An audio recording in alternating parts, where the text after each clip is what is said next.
Why play inside? The world is my oyster out here. Yeah, don't do this, please.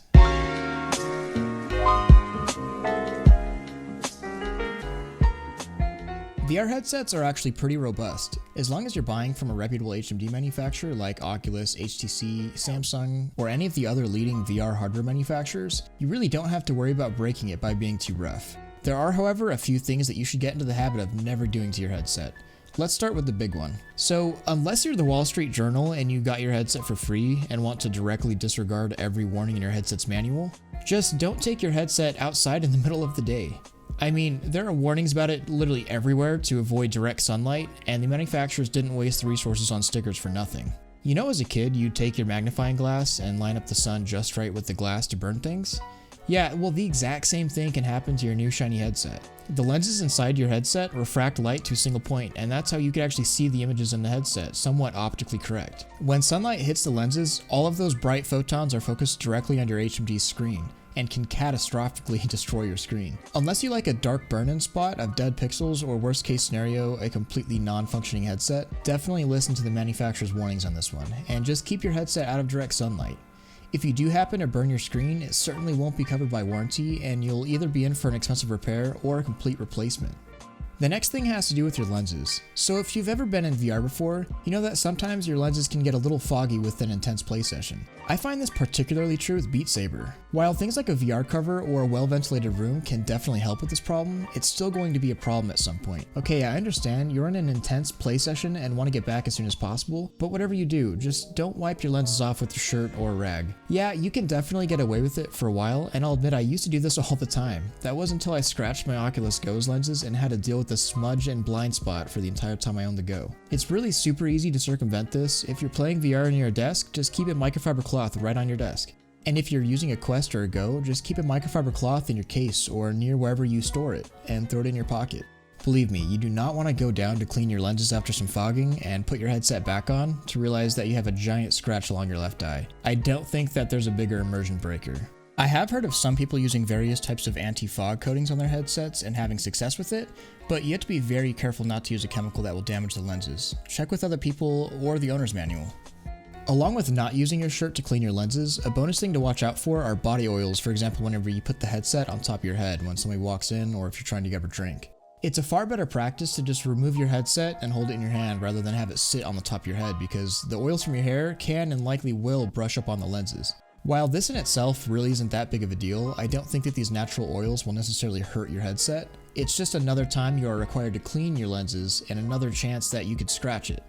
Okay, don't let your facial interface get nasty. This is relating to the fogging issue because in intense VR sessions, it can be pretty easy to build up heat and of course sweat. Most of the headsets on the market right now either have a cloth or foam piece that is used to sit on the headset right on your face.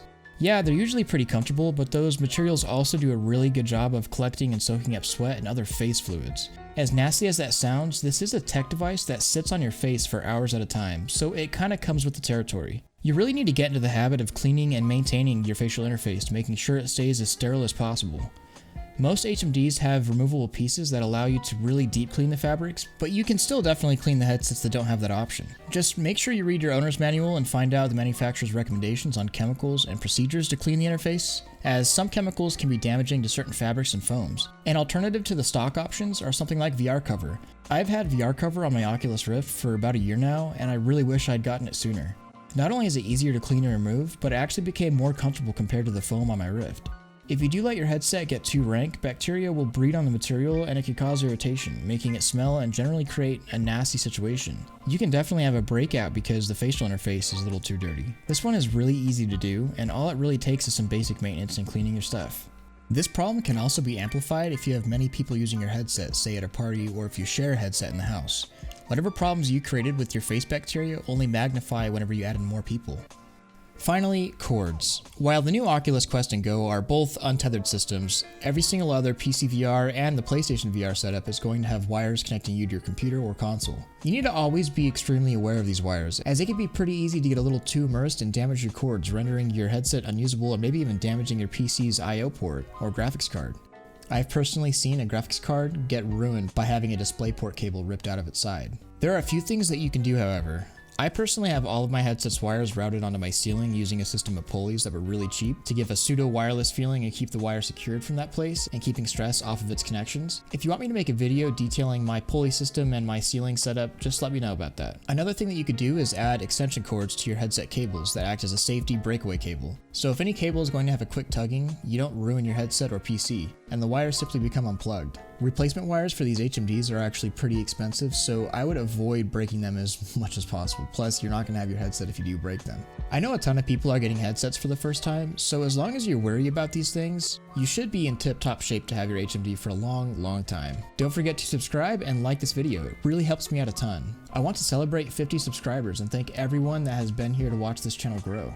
If you are interested, come check out my new Discord server I just started. Right now it's in its infancy and will definitely go through some growing pains, but if you want to be a part of my channel and contribute to my content, I'd be more than happy to have you. Also, a quick news update, I've decided to pre-order a Rift S, so I will have content regarding the Rift S on launch day. I don't want to sound like a broken record, but make sure you sub and hit that bell because I will have Oculus Quest, Rift S, and Valve Index content on here shortly. More is on the way, and before I go, I want to ask if any of you guys have broken or has heard of someone breaking their headset, and how did they do it? As always, thank you for watching, and stay out of the sun, kids.